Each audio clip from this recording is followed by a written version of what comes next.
Yo,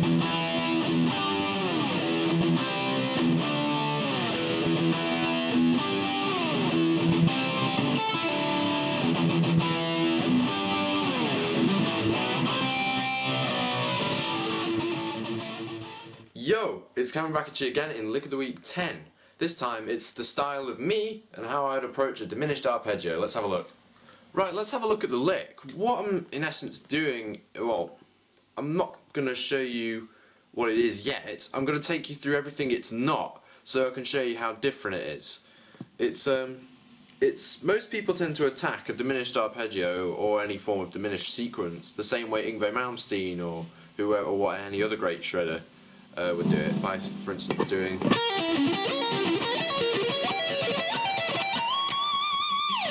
Or here's another way of doing it.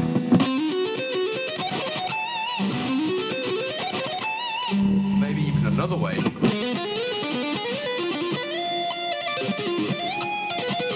That sort of string skipping kind of vibe. But this version sort of combines both. It feels quite like, in the way you play it, your typical pentatonic shape. So it's a bit more of a pleasure to play for anyone who's new to this sort of thing. Anyway, let's have a look at the lick.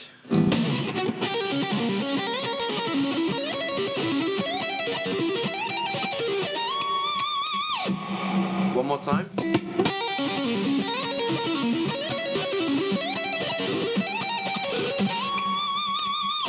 Much better second time around. Let's have a look at it again slow.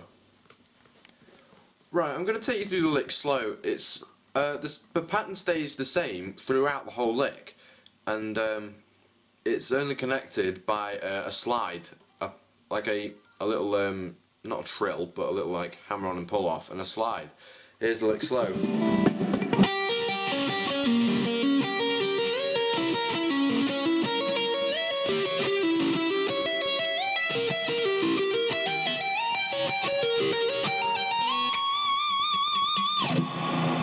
Okay, I'm going to break it down for you now. It's quite, as I say, a bit more of a pleasure to play as if you use the same fingers as you would with a pentatonic shape, but it involves some string skipping.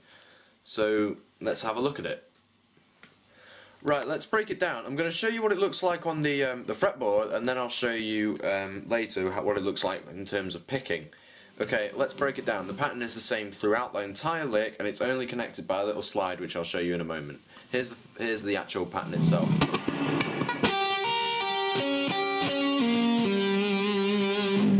Right, what I'm doing there is hammering on.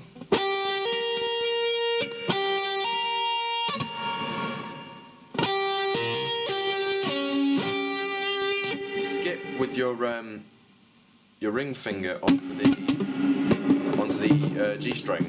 So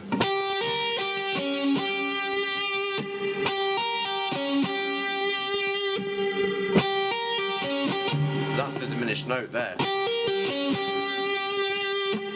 Then to continue the pattern, you do this.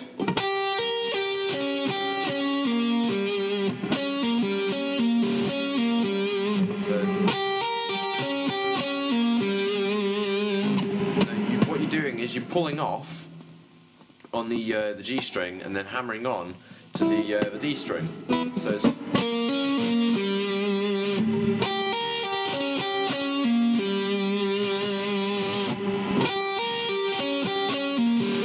and then you do that pattern repeatedly. So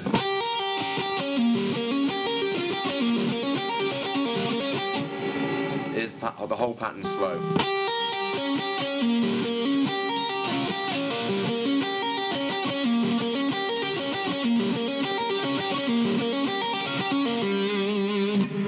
Right, so now if you've got that pattern sussed, you've got to move along the diminished scale.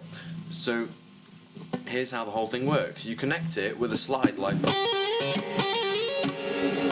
so let me show you what I mean.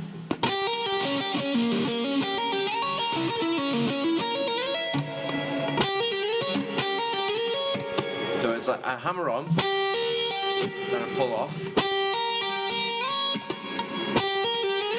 Sorry.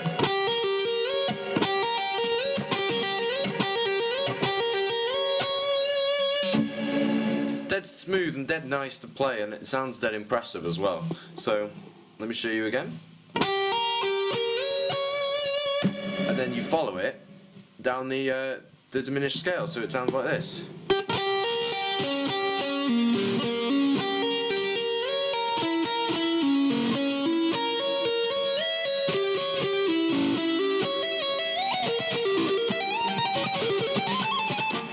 You get what I mean? Right, okay, let me show you what it looks like the way you pick it. Right then, let's have a look at how this is picked. You'd be relieved to know that your picking hand isn't exactly doing very much. It's mostly the left hand that's doing all the work. So let me show you how it's picked slowly, so then you can see how it works, and then I'll try and explain it for you.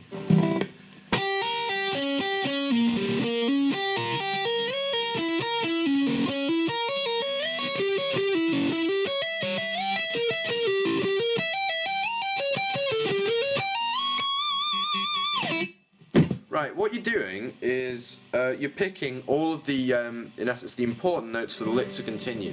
That being the, there's one note on the, it would be the G on the high E, the D flat on the G, the G string, and then the G on the D string. So.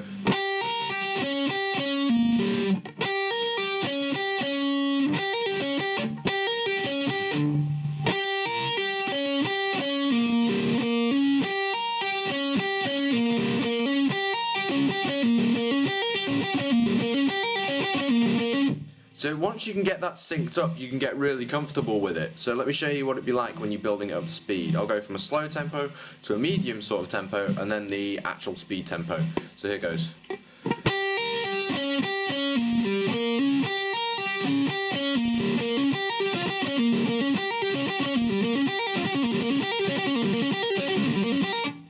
So that's how it sort of works, and the way you carry it across, it's exactly the same pattern, only you're moving up. So that's what makes the lick so simple. Okay. Right, thank you for watching. This has been Lick of the Week 10 on how I execute a diminished arpeggio. It's just a way of spicing it up a little bit, so you can make it sound not only more impressive, but it's actually an easier way of playing some licks that sound really complicated. Thank you for watching. Please like and subscribe if you're new around here. Rock on!